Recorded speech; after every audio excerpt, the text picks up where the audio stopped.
Chris Larner, writer, actor, director. Many of his pieces have won awards, and he has written extensively for RSC, BBC Radio, Edinburgh, NTV, among several others. Tanika Gupta is a prolific, award-winning writer for the stage and screen.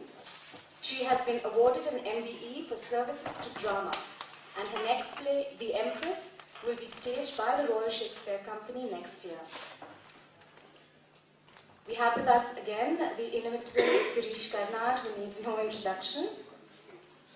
The chair for the discussion is Anish Trivedi. He is a radio and television anchor and playwright, and he is considered one of the 10 most influential people in the radio industry. Ladies and gentlemen, please welcome the panelists. Thank you.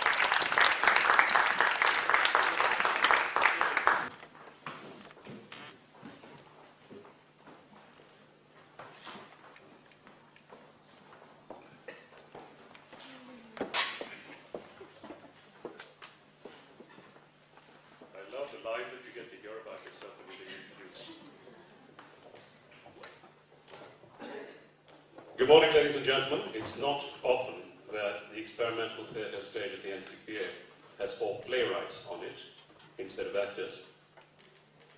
And 4 playwrights is usually more people than most of us have in the audience. We're talking about theatre and theatre stories and where we come up with our stories, with our ideas for theatre.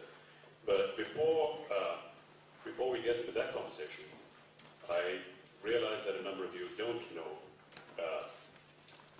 everything there is to know about all my panelists. So I'm going to start not by talking about the theatre stories, but by asking each of you to begin by telling us why you chose to write for theatre. Is that one? Yes. I think writing for me is a bit like art, where there are people who can't express themselves without drawing. I think right from the beginning, I was one of those avid scribblers, drove my parents mad with, that's Gibberish, isn't it? I'm stating me already. No, he's tweeting the conversation. Oh, I see. always wrote, and I came from a rather strange family where my mother was a dancer and my father was a singer, and they were both from Shantinington.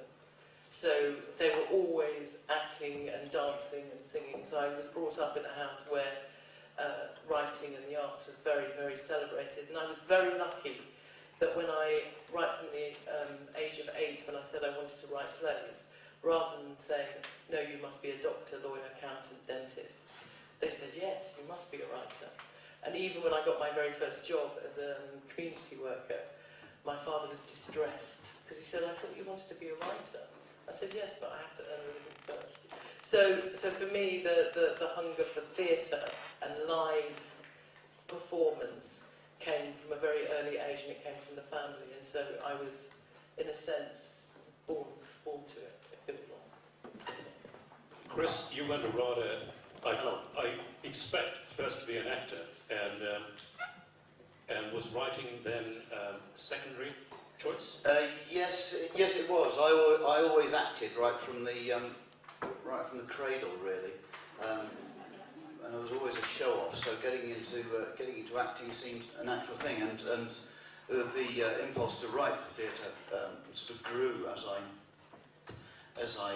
grew as an actor. But it is an impulse. I think you're right. It is an impulse to tell stories which are not quite easy to tell in other ways. And I realised as I got older, the reason I was such an actor from an early age was to try and sort of, in some way, deal with my strange parents' dysfunctional relationship. I'm not going to go into that now, unless you want me to lie on the couch and ask me some rather more searching questions about it. Yes, and so I've written for theatre, and I think there is a way in which, well, I agree with that quote that was read out about Oscar Wilde, that theatre is the most extraordinary way of telling stories. I think that I've probably run out of things to say now. But yeah, okay. I might come back in a minute if my brain starts working.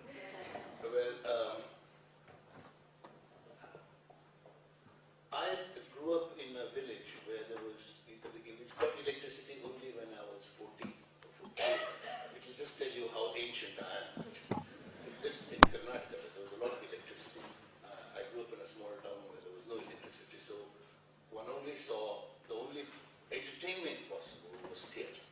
It was either folk theatre or it was the touring companies that came, and of course the very ramshackle tent theatres which showed cinemas, old tattered films and so on.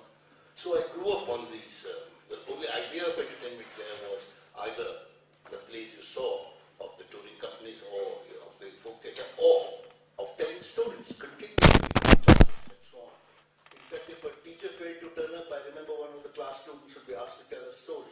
And, they would go away, and the class would say to us, he told a story. We were just hungry for stories, because there was just not enough information to keep the information entertainment to keep us engaged. But I grew up, and my parents had seen the Parsi theatre. I mean, they had actually seen Shakespeare being done in Gujarati in early 19th century and the late 18th century. So my mother died at 96, my father died at 90, so you can see how far back. So it was almost, I was born into the Indian theatre tradition, the Parsi theatre tradition, more than the folk theatre tradition. But I grew up wanting to be a poet. And when I was in college, I wanted to write poetry.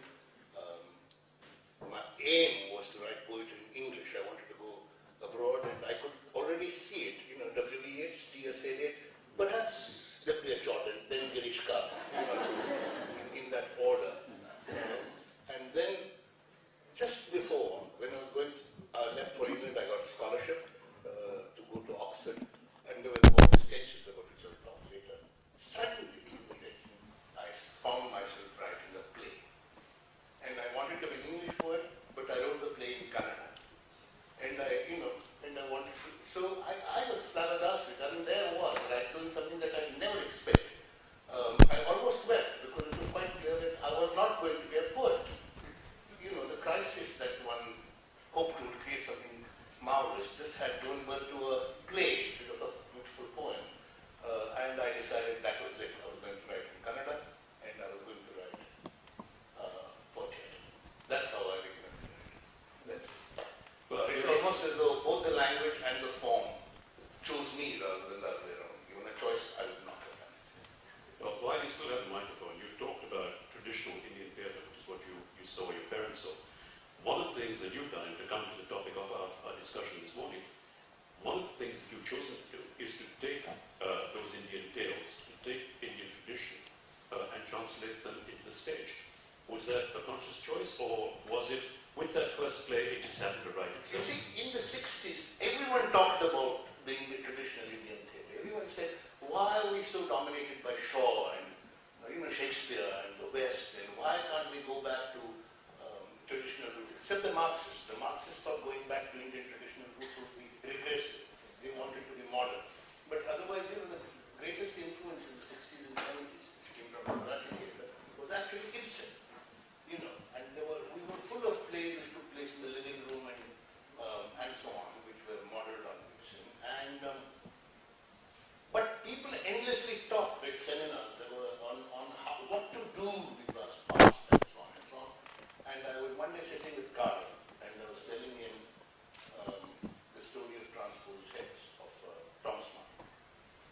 And I said, the exchange of heads, and this is based on a Sanskrit tale, which is from Kakak Sadar. And I said, what a nice film will it make, technically. And Carl said, film? Why do you want to make a film? Why don't you write a play?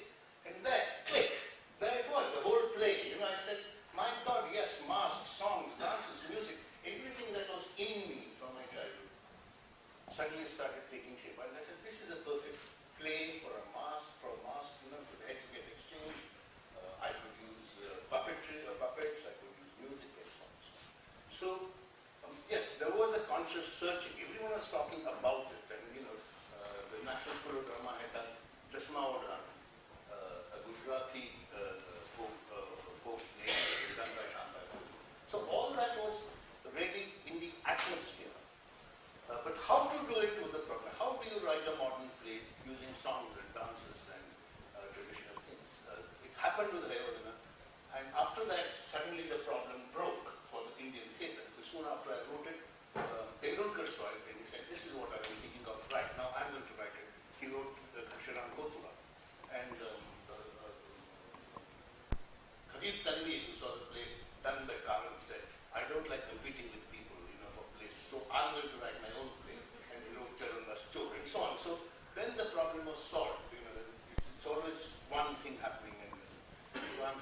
me that I was there, it happened to me, but it happened to me because unlike Tendulkar, unlike Avid, I had actually grown up in that milieu. Tanika, you talked about growing up in that tradition where you were encouraged to be writing, where you were encouraged to go to theatre. Now, I remember reading about you being described as the Asian woman Bengali writer, but that's not what you chose most of your stories to be. So where did yours come from? Actually, the title in the Times was Bilingual Bengali Asian Hindu Woman Playwright. It's snappy, isn't it? Yeah. And I ranted and raved against it because, as I've said before, you would never describe Tom Stoppard as a Czech writer or Harold Pinter as a Jewish male writer. So why can't you just call me a writer? Yes, and the other thing is I didn't always choose British Asian subjects. In fact, I went out of my way to avoid working with the people like Dara Arts and the Marsha, who are all kind of British Asian theatre companies, and I'm not denigrating their work at all. But what they tended to do when I started to write was they would take a Gogol or a Ibsen and they would Indianify it. And there were some great productions, but I wasn't really interested. I thought I was brilliant. So I just thought I should write my own stuff. And I think this is what's so important about being a playwright, is to have your own voice and to have a burning desire to write something that you think is important. And certainly, if you sit in a room full of playwrights, you will find they're the most opinionated bunch, and they argue all the time. I disagree. So it's that thing of you have to find your own voice, otherwise, you can't really write a play, I don't think. So to begin with, I was always writing about things that happened around me. So, for example, there was a spate of stabbings of young people in my area, kids, school kids, and they always reported it in the newspaper as black on black crime, so i.e. black boys stabbing black boys. And I always thought you would never call it white on white crime. And so it's that sort of thing where you kind of start thinking, I want to write about this. And surprisingly, there were no Asians in the frame of that story. So it's not that I was ashamed of being Asian at all. In fact, God forbid, I seem to, in my later years, started writing much more about Indian subjects. But certainly I wrote about sex tourism in Jamaica for the Royal Court, which was all about the phenomenon of middle-aged white women going to Jamaica to have sex with young black men. And although that sounds quite pornographic, it was actually about, well, it was slightly, but it was also about the economics that the women now have, the economic power to go and buy men. And I was very lucky to be sent to Jamaica to research it, which was really, really lucky. Yeah, we'll be looking at our notes in just a while. The video is going to be up on the screen when we finish. Chris, how about you? You've been, to use a very hackneyed term, a prolific writer, how I hate that word. But you've written across subjects. Where do your stories come from? Where do my stories come from? Generally speaking, I've written insane comedies where a central idea is quite extreme. So I wrote a musical called On the Island Vass, which was set on a remote Scots island, which had been forgotten by the world and which had a population of 3. And it was, that was an extreme version of some of the sort of oppressions that I saw around me that people put upon ordinary people. I'm rather jealous to hear these very identifiable cultural backgrounds that you can call on. For me, growing up in suburban England, with my parents both being teachers, but sort of coming from the working class, I wasn't really conscious of much of an inheritance, and most of my inheritance seemed to be more Ibsen-like in terms of the dilemmas between people, the domestic dilemmas, the small things which grew I'm here in Mumbai for this festival because I've written a play which is on this evening, which has been very different to the things I have written in the past, and it comes from a true event. I don't know if you've read about it. It's about a woman who dies. Anyway, comes in. But it's been a very different thing for me to do, to find a story which wasn't a story, it was true. To find a true story and turn it into a story. And I think that's been an extraordinary thing for me. To find something which actually happens to me. And to turn it into a story. And it is an interesting thing to consider how something which is true becomes a story, and what is the difference between a story and something which is true. Why do we want to sit and listen to stories, and what is the form that we call story, whereby these things we want to listen to them. If I just sat here, I suppose, and said, well, I got in on a plane last night at 2:45, and I was really tired when I got to the hotel. It's not such a story, is it? But if you start to frame it in a different way, then perhaps it becomes more interesting to listen to. I don't know, rambling now again. Yeah, I'm going to come back to an instinct of kindness in just a minute. We'll put the commercial plug for it, something aside. But it's just that. It's about the story. How do you translate that idea into something that people come back and watch over and over and over again? Do you stay true to that grain that you had in your mind when you first thought about it? Or do you start saying, okay, what's going to work at the NCPA, at the Royal Court, wherever it is, how am I going to get that audience in? I think there's something particularly about theatre, which is to do with putting stories in the present tense. Theatre happens now, that's why it is such an exciting medium, but it's not like television, it's not like recorded media, it is happening there and then. You can see actors going through those emotions, or at least persuading you that they are there and then, in front of you. It's very immediate. There's an old cliche in writing circles that to write, you have to write from what you know. And we see this in first-time writers who write stories about literally exactly what they know, the name of their cat and so forth. I'm being rude, but you know what I mean. But I think to write about what you know is another way to say, let us put our feelings, let us put our experiences, however vague they might be, in the present tense. Let's make them here and now. When Hannah and I were working on An Instinct of Kindness, which is my play, we were just talking about this in the hotel this morning. It's a true story, but we found that right at the start, if I introduced it with the words "once upon a time," it is about this. My play is about a woman called Alison, and at the start of at the top of the play, I say, "Once upon a time, there was a woman called Alison," and it sets the audience listening in a different way. It sets them listening with a certain degree of formality, I think.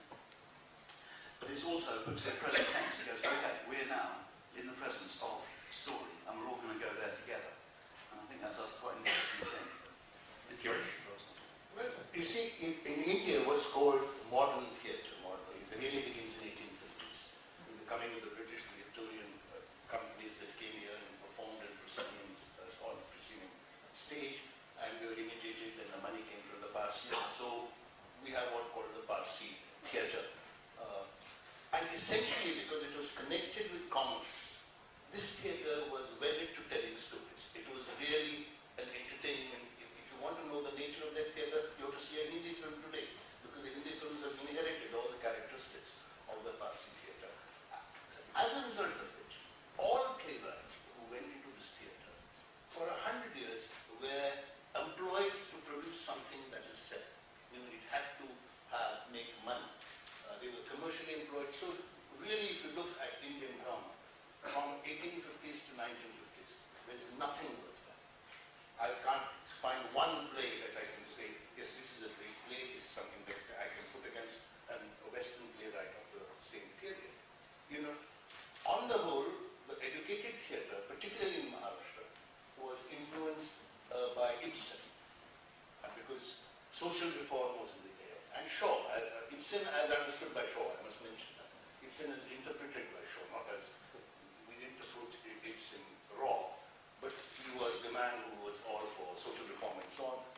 social reform movement, which the independence movement was saying, we must reform ourselves, and the playwright, the middle class audience, the independence movement, everything went together. And so in the 30s and the 40s, particularly in Bengal and in Maharashtra, we had a middle class theatre which always was placed in the living room. You know, there was a sofa and it opened usually with a servant sort of dusting the sofa, and the telephone rang, and they went and picked up the phone and said, oh, this is the house of Rao Sahib, someone who's speaking, oh, they've gone to English. So the entire synopsis of the play was given by the servant. The audience, they knew where the story was going to pick up. There were good plays, but this was how the whole thing went. I was sick and tired of it, because actually Indian homes have no living room. I mean, they have living rooms now, but the traditional Indian home has no living room. In fact, the guests are not welcome in Indian homes. They're usually kept out. And the home is something where you hide your secrets. And that there is a space outside where you meet the guests, you give them tea, but you never discuss anything that's domestic in front of the guests. You know, that's not allowed. So that this whole Ibsenite notion that women come, outsiders come, they sit there and discuss the secrets of the family is completely un-Indian. But it was a convenient form, and that was how it was written. And I knew that this was false, and I was looking for, you know, something else. Other playwrights were looking for something else, or to use this in a different way. I think I was very lucky. I won't go on this, because there's a whole history of Indian theatre I can put forth on. The point is, I was lucky in my generation. I was born in 1938, so that when India became independent, I was 10 years old. And in the 60s, there were people like Badar Sarkar, Tendulkar, who were all dissatisfied with this kind of storytelling and were looking for forms. So our generation was looking not only not only wanted to tell stories. You can't write plays if you can't tell stories. You write plays because you want to tell stories. But we were concerned with how to tell stories. Do we go to Ibsen? Do we go to Shaw? Do we go to our folk theatre? Do we go to Yakshanana? What do we do? How? And this continual obsession with form was what was there in the 60s. And in the 60s, lots of other things happened in Indian theatre. The National School of Drama came. Then people like Satyadev Dubey here, Karant in this, Shama Manjulan in Calcutta, you know, amateur workers, but who were keen on theatre came. A whole body of new drama came. All it is extraordinarily exciting period from the 60s to the 80s. A period of exploration, excitement. We all got together, we translated each other's plays, and there was a tremendous sense of movement. And that, to me, was I can go into how different things happen. That was the background in which modern Indian drama. I'm going to come back and talk about specific plays with each of you. But how about you? Do you think a playwright needs to consider the audience when putting that story together? Well, actually, this is one of the... When I first started writing back in the 90s, I kept getting asked, are you writing for an Asian audience? Which I found bizarre, because every time I thought of an audience for Asians, I just saw a sea of my mother's face. And I thought, well, that would stop me from ever writing anything. So I think more interesting is the fact that you're writing to entertain an audience. You're not worried about what the demographics of the audience are, whether they're all women or all men. That happens later once your play goes on. Then you go, oh, there's a lot of women coming in, or there are a lot of young black kids coming in. So that comes later. But certainly when you're writing, I think the three things for me certainly are: one, the story. The story is very important. Is it a story that will carry an entire play, or is it just a sketch? And what are the guts of the story, and how can you? What I always say, when you're ripping off scabs it sounds horrible, isn't it? Ripping off scabs to reveal what's underneath, secrets, hidden things. And the more specific you are with the story, the more universal you can be. So I always think of something like A Doll's House, Ibsen, which is very, very specifically about a couple. Actually, it's a much bigger play, and that's why it keeps getting put on again and again. It's about the condition of women, about how relationships work, and how men have continued trying to denigrate, etc., etc. And And the other thing is characterisation. You have to have some juicy characters, evil, nasty ones, as well as good ones. And I think a lot of work goes into working on how to make those characters idiosyncratic, you know, to give them dialogue that will separate them, you know, stammer, somebody who says crikey Moses all the time, all those sort of things. And that's when, as a playwright, you need to be an observer of people, listening. Always, I mean, I always say earwigging, eavesdropping into conversations. And I notice in India everyone's always eavesdropping into conversations because everything is so loud. But the difference is you actually listen and take note and follow the dialogue. And thirdly is that it's entertainment. So, like Chris was saying, I often work with new writers, and they're just talking heads. They just write these huge long scenes where people are just talking about their feelings all the time. And actually we never really talk about our feelings. A lot of us would rather die than talk about our feelings. And that's what's so interesting about plays, where people never say what they want to say. And also people do things. So even as a playwright, I will write a stage direction of an angel will fly across the stage. And everyone will go, how the hell are we supposed to do that? I go, that's not my problem, that's designers. But you have to make that, you know, make it entertaining. Well, my mistake with my first play was also producing and acting in it. And we opened on this very stage. And I written this wonderful script, and I had these jump cuts, as we call them in cinema, which were fabulous as far as dialogue was concerned. But the production guys had no idea how to do it without giving us 3 minutes of blackout while they move things around.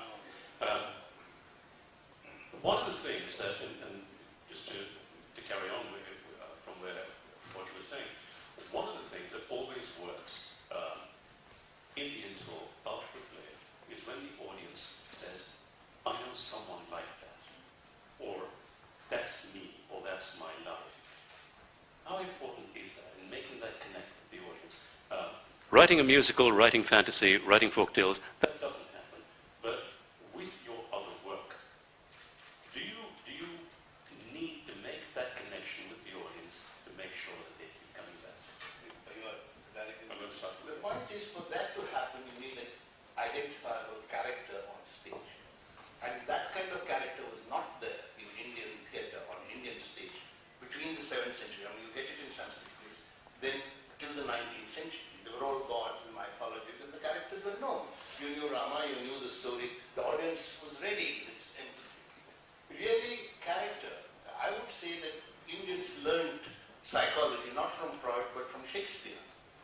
You know, it was there, the great revelation of Shakespeare in the 19th century was that such characters could come on stage. In fact, it's very interesting. Yesterday I mentioned Gadkari, a playwright in the 1880s, wrote a play called Savaiva Vadavara Samuttu, in which the hero was modeled on Hamlet and the villain was modeled on Iago. You know, just taken from the two plays and put together. So it was Shakespearean characters to us were the new thing. Now, this, well, where was I? I lost the question. But the whole, let me say, the identifiable characters which you can see as not social products, but as individuals, itself is something new on Indian stage. It happens in the 20th century. This is, I think, Sudhir Kakkar, who may be here, has mentioned that, in fact, even in our society, we don't recognize people as individuals. We see in relational terms. He's a good son, she's a good daughter, she's a kind father, you know, helpful mother-in-law, you know, and it goes on like that.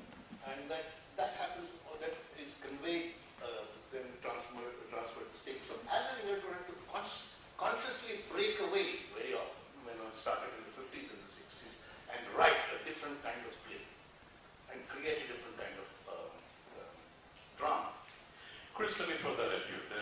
The performance that you have tonight is, I would suspect there are very few people in any audience anywhere in the world who could identify and say, that's me.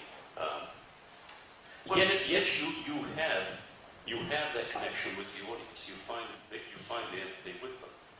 Well, there's one of the strange things, to just pick up on what Tanika said, is that we're all humans. You could go to Antarctica and you could go to wherever you like. You could go to anywhere in the world, and humans are humans, and the relationships between them are largely similar. The dilemmas, passions, and the problems that people have between each other are largely similar, though reflected in very different cultures, which is why A Doll's House keeps getting done, which is why Hamlet keeps being done and always will do. So I think to be,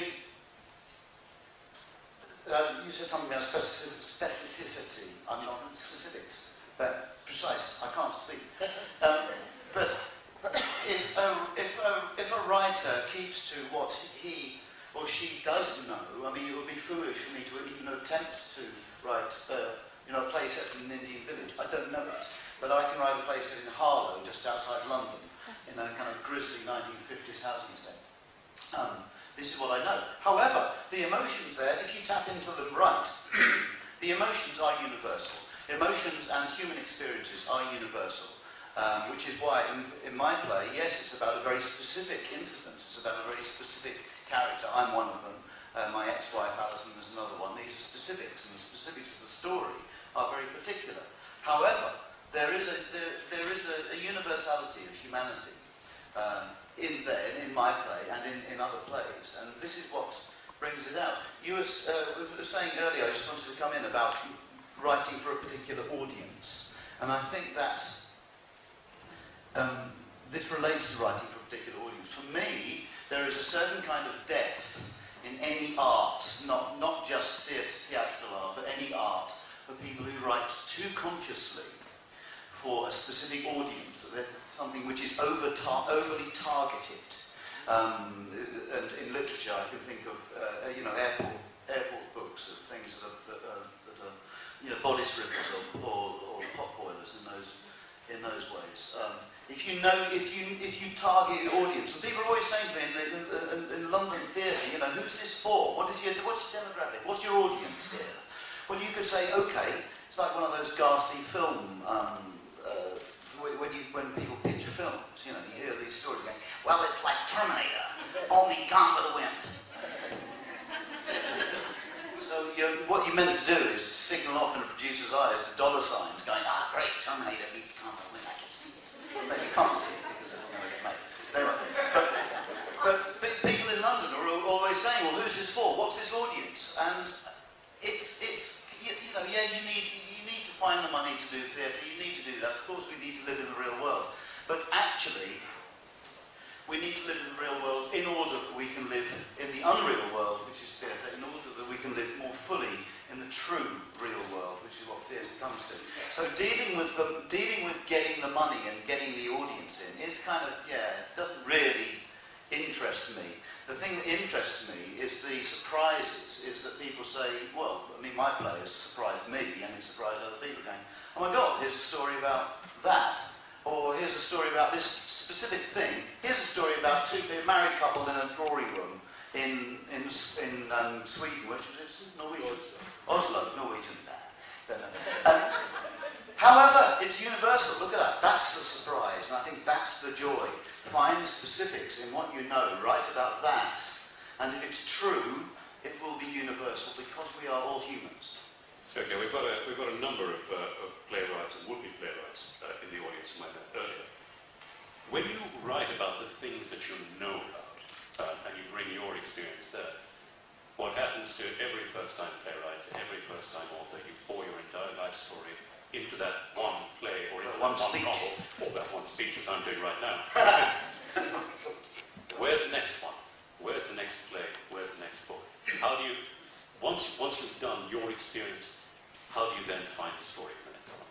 Well, with me, it was very simple. I had written Yayati, it was a big success critically, but it was not staged. It had too many women characters, 5 at that time. So I didn't know what to do. So I was one day reading a book of literary history in Kannada, and there was a critic called Kirtinath Gopani who said, But we don't have any historical plays that look at history as something real. They're all costume plays, or sentimental plays. It's Shah Jahan looking at Taj Mahal and weeping copiously. That was our... So why don't we look at history and take it as our contemporary experience? And I said, no, I've done this all my life. The inspiration comes from somewhere else. The provocation comes from somewhere else. Someone throws a challenge. Why not this? Why not? Yeah, let's take it up. So I read this and I said, why not? Let's try history play. So do you know what I did? I actually took up a primer of Indian history and started with Mohenjo-daro and started reading it. Where will I find a good subject, And came to the 13th century and I came to Muhammad bin Tughlaq and I said I had hit the right spot. There he was, a man who was called Mad Tughlaq, intelligent, imaginative, and yet a failure. And we were under the influence of existentialism in those days. So being mad was, fashionable. And to actually find a person who was called mad by his own contemporaries seemed like unbelievable luck to me. And so I wrote the play. Of course it was influenced by Caligula, it was influenced by... I was tremendously influenced by European playwrights here because one was trying to get away from Shaw and Ibsen. And one was introduced to European plays here by Al-Qazi. He's a great figure in Indian history. When he was here producing plays, and he did Anouilh, he did, all the new plays, and Caligula he did, and he did others, and that was a great inspiration. What the European playwrights were doing with myth, with their past, with their history, to make contemporary comments, that because they were, during the occupation, as you know, they were not allowed to write as they wished. So that, to us, was to me personally, it was a great experience. Dharker, where's the second story? Where's the third story? Where's the fifth story that keeps the audience coming back? Well, I think you do write. It's inevitable that you write that first autobiographical play or novel or whatever it is. But, really, how interesting are our own lives? So after... Hey, speak for yourself. Well, ones that you can actually reveal to an audience. So I think there comes a point where you start grabbing from other places. And for me, it comes from all sorts of different places, like newspapers, books. The problem about coming out as a writer, literally coming out, if somebody says, what do you do for a living? And you say, I'm a writer. They, oh gosh, I've got a story for you. Yeah. And they start telling you their story. I think you should write this. And I can see Robert De Niro playing this part, So really, but every now and then somebody does come up with a gem. And you do think, oh, that's interesting. And usually I get it from contemporary books, novels. Sometimes theatres in London will actually, if they like you as a writer, they'll say, we want you to write a play about women in prison. Would you like to come and spend 6 months, not 6 months full-time in a prison, but 6 months going and visiting, running workshops in a prison, and write something for those women, in prison, so you write a play for them. So there are lots and lots of schemes where in London the theatres actually try and inspire you. But, for example, the recent play I've done for the Royal Shakespeare Company, I was reading a book about 10 years ago written by this, she was a school teacher called Rosina Vishram, and she was so fed up with the content of history in the schools of Asian history that she decided to write her own book about the history of Asians in Britain starting in the 17th century. And it was called Ayahs, Princes and Lascars, and it's the most amazing book because it's very easy to read and it's got lots of lovely pictures. And there was a photograph in this book which was of a group of ayahs sitting around a table in 1890, and they're all dressed up in Victorian dress, with the collars up to here, black bodices almost, and tight buns. And you can see from their faces, one's from Bali, one's from Singapore, one's from India, one's from right down in South India, another one's from Afghanistan. And these were all ayahs that were brought over by the British to England to look after the kids on the voyage. And then they got to Tilbury Docks in East London and they were dumped and said, we don't need you anymore. So in 1890s, they actually set up a refuge for ayahs who had been displaced. And about 200 women went through it every year, and this was the photograph. So just looking at that photograph, I thought, that's a story, isn't it? So that's the play I'm writing with the Royal Shakespeare Company. So I think inspiration can come from, you just have to be open, basically. Yeah, I mean, the first thing to say is, of course, there is no obligation to follow it up with a second play. You can just write one and then bow out if you want. But Tanika was saying earlier about... You never do. Unfortunately for the audience. You've got to pay for the production of the first one. With the second one. Yeah, Right. exactly. So you have to listen. I mean, you have to listen. You can extend stories. I mean, you can write whatever your first thing is, if it's a novel or if it's a play or something, will be literally autobiographical more likely than not. Things remain autobiographical, but you have to listen. You have to be open. You have to eavesdrop. You have to eavesdrop not only on other people's stories from books, from history, but eavesdrop on your own stories. Eavesdrop on their own inklings, the what-ifs of life. So I think most writers are good at the what-ifs of life. So that exactly a photograph of women, that's extraordinary. Yes, it is. And a refuge for that. That's extraordinary. So eavesdrop on that. So you find things, and you'll find. I have found that people who are writers or novelists will be listeners. They're not necessarily actually listen. They won't be necessarily good to be at a party if you're telling them your story about what happened on the B426 and the bridge was down. They may not be good at that kind of listening. I'm talking about a larger listening, so that you listen to it. So that's where the second story comes from listening. Well, one of the things that we are going to do is actually listen for a change instead of just talking, and we'd like to make this interactive. So let me just make one point before we throw it to the people. In my case, the journey was the opposite. I started with myths, I started with history. I looked for material, as I said. After I read this remark, I went looking and I found the story of Tughlaq. And then I found another myth. So I looked for material which I could turn into plays. But as I grow older, I use more and more of my family situations. And about my play, most recent play, my wife said, don't translate it into English because most of my family can't read Kannada, they only read English. She said, life will be awful in the family if you translate this. So you just keep it in Kannada, that's okay by me. So, that's it. Okay, can we get the house lights up, please? Yeah, and I see a hand in the back.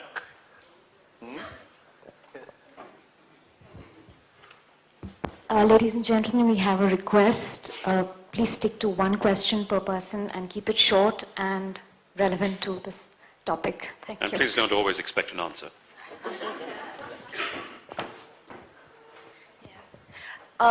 What is the best way for a writer to make a name for his or herself in theatre and maintain it? And? Maintain it. Simple actually, write good plays. I mean, No, but there's no other sometimes- solution, I think. Writing good plays is not enough. Like, there are other things which are required too. There are support activities involved as well, aren't there? I don't know. I think I wasn't meant to, if you write a good play, you find a good production. That's it. Yeah, I mean, your question was, how do you make a name for yourself? The sad thing is that we never write to make a name for ourselves. I'm often quite aware of when I'm with a bunch of actors in one of my plays, and the camera comes towards us, I immediately turn away, and the actors are all going to go like this.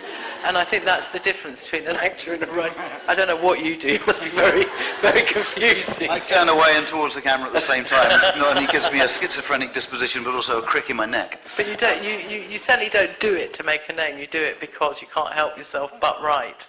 And ultimately, you just have to carry on writing until something... There are people who set out to go, right, I am going to be a novelist, but I think it's what I was saying earlier about being too specific with your audience. I've met people going, right, I'm going to write this sort of thing, I'm going to do that, I'm going to do that. But you have to write well, and for most people, writing well is writing something which comes from the heart and keeping true to yourself. And it's surprising. I mean, there are people out there who are writers who are surprised by the fact that they are They're writers. So I don't know if there's an easy answer to that. But Keep Chris, going. if I may say so, and if I may add, I think you need much more craft to write a good play than to write a good novel. You know, a novel can take a straight narrative, and you can go in any direction. You can be either 100 pages long, or you can write War and Peace.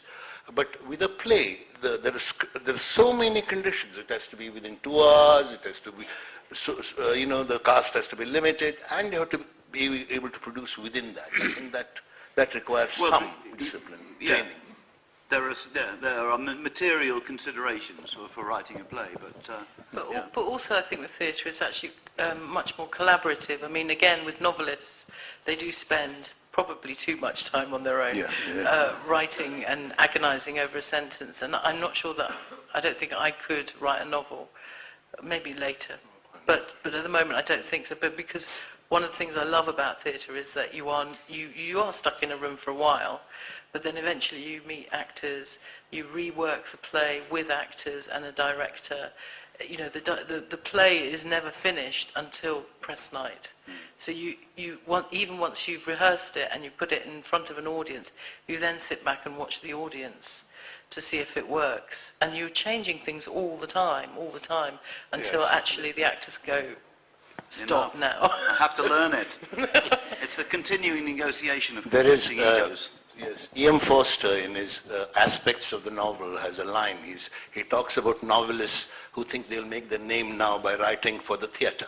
They'll write another play. And then E.M. Forster adds a line. He says, they shall learn. It's a very difficult art, and you need to continually be at it, transforming, revising, learning, looking at what he's done. It's an endless. And get to know actors as well. That's the other thing.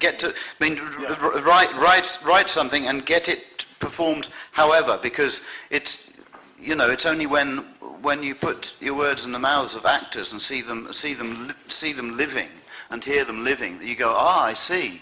I mean, very, very often, if I write a first draft of a scene, it'll be vastly overwritten. Terry Johnson, the playwright, said to me once that always on the second draft of any scene, you'll find the beginnings and the ends of speeches you can just get rid of, because the beginnings of speeches are people going, well now.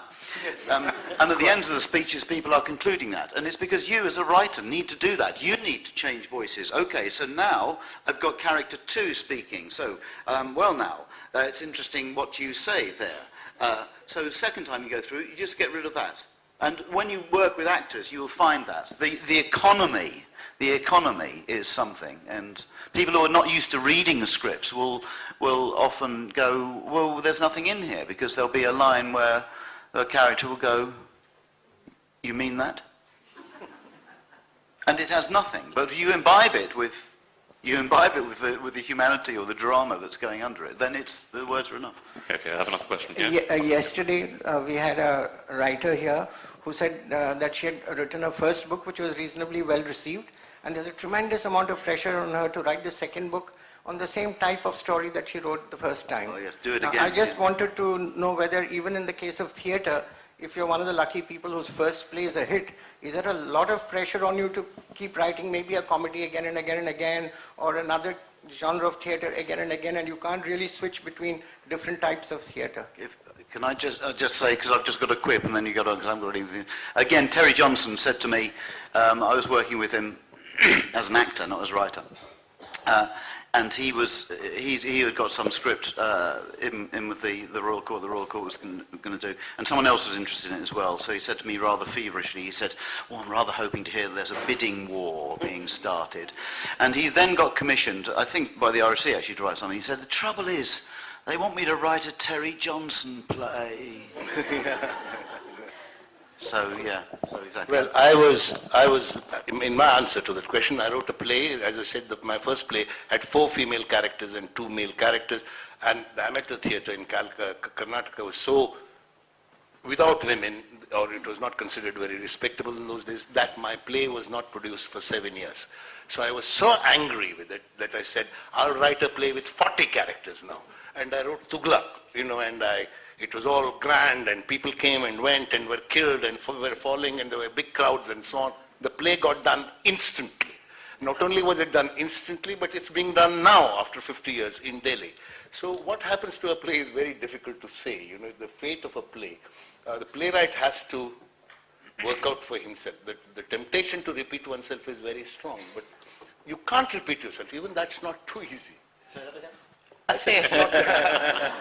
think there's a certain thing about style as well, that you have a style, and however much you try and fight against it, one has a style, but to actually repeat the same thing is impossible. And even if they want you to, you can't usually you can't do it. But I think again, playwrights are so strong-headed that they'll do the opposite of whatever they're asked to do anyway. It's a tricky one. Producers will say to you, yeah, do the same thing, exactly the same. We want exactly the same thing, only with different characters and different story, but exactly the same. We have a question back there. You really spoke about the idea of audience demographics and how you didn't really like them. But however, as a student in theatre myself, they always ask me, who are you writing this for, or who are you performing this for? And most oftentimes me and my co-students, we say, well, we're writing this for everyone. So is there a way, do you as playwriters believe that you can write a play for everyone, or do you write a play knowing that some people will not appreciate what you're writing, and so how do you feel about that? One of the things I was saying yesterday was that actually it's always very good to offend people as a playwright and get people upset, and I'm never happier than when I see people vomiting in the toilets at the interval because something I've done has really upset them. I mean, that's so actually... In my case, it's usually the quality of writing. But I think that plays... you shouldn't be worrying about your audience at all. You should be writing what you want to write, and that question that they're asking you is the wrong question. It's basically, is this what you want to be writing, and is this, what does this say about the world, and what is your view on it, and what is your voice? Those are the things I think that they should be asking. If you're sensitive to your audience, quickly after a play or two, you become your own audience. You write a joke and you know there's going to be laughter here. Yes, there'll be laughter. Let's give it a pause till that laughter is over. That's a technical as well as an aesthetic decision involved. And you write for yourself, but you write for yourself not in a self-indulgent way, but you become your own judge. You have to become, otherwise you can't do it. You can't write for an audience. Will that audience be laughing at that point or not? No. I did a musical recently with Gauri Tripathi here, who was a choreographer, and it was a Bollywood musical, and it had a lot of risque jokes in it, and one of the jokes in it was about extra large condoms, which got a very big laugh from the audience every night. And then the play moved to East London, where the entire audience were women in niqab and hijab, and I remember them the first night thinking, I wonder if that joke about extra large condoms, I wonder if I should take it out.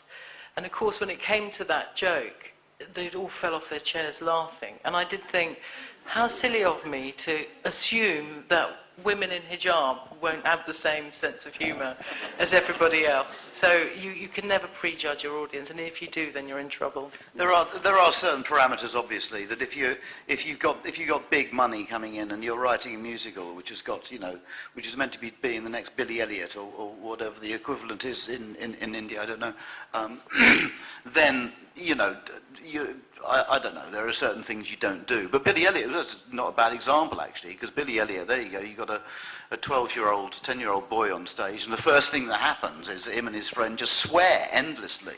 And that's not meant to be done. You're not meant to see that. You're not meant to have children on stage swearing continuously. So rules are there to be broken. And I think people who tell you that they know the demographic of their audience too cleanly are either lying, lucky, or give me another L word. List of three, that's how you make... No, you're never going to know what the audience is going to like. With my first play, in the one scene that I thought was the most moving, where the husband is really telling his wife that he made a mistake in marrying her, the actors are crying on stage, I'm standing backstage and I'm weeping, and the bloody audience laughs. And they laughed every damn night. So no, I don't understand audiences, and I don't think any of us ever will. The only point I want to make is that what makes theatre is that every audience is different. One day the audience will laugh at a joke, and next day there'll be dead silence. And you wonder, on stage you wonder, what happened? Did I miss a line somewhere, you know? And this happens all the time. I think that is what's so great about theatre, which distinguishes it from television or cinema or whatever it is, which are pre-packaged goods. The audience is not a part of television or film. That goes on regardless. But in theatre what happens is the mobile goes off, it disturbs the actor, you know, it disturbs the play. So the audience and its response is very much a part of the creation of a play every evening. And that's why theatre is marvelous. It is, that's absolutely true. I think we have time for one more question.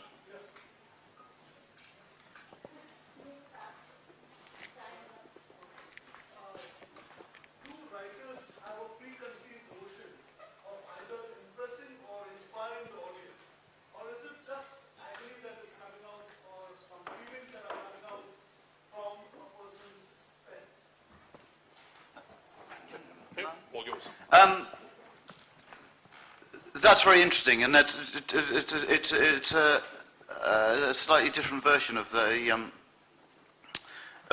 question. I suppose the thing is, if we can talk about political theatre, overtly political theatre, which is an interesting thing. When I left RADA and started working in a company which was a schools company, going around schools doing plays, I was doing political theatre. These were plays that were constructed consciously to raise an issue, or to raise discussion, to talk about an issue. I then moved away from that as a playwright and started writing, and as an actor, and started writing utter nonsense, which just came out of the darkness and weirdness of my brain. And in coming back to this play that I'm here to perform, An Instinct for Kindness, it's rather strange because the writing of it came out of an urge for personal catharsis. I just had this story that I needed to tell.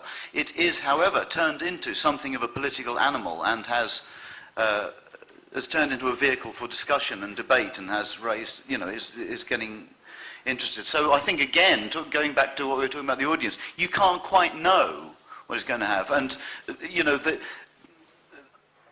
you're talking about a theatre of the 60s and 70s in India. Certainly in England, though, the 60s and the 70s and the 80s were the times of consciously political theatre, partly because funding was available, which is now gone, it's now evaporated. But people were doing much more political theatre, and it's very sad that it's gone now. However, the audiences for political theatre have largely gone. Certainly in the north of England, the industrial centres have kind of dissipated a bit. But it's, you can start off with an overtly political thing, but the danger is that the play becomes just that. And for me, the more interesting thing are the doll's houses of this world, whereby is Ibsen consciously writing about large issues like that, or is he going, actually, I've got this burning story I need to tell, and it turns into the universal. So, yeah. Okay, I'm getting daggers thrown at me. So I'm going to thank you all for being a great audience.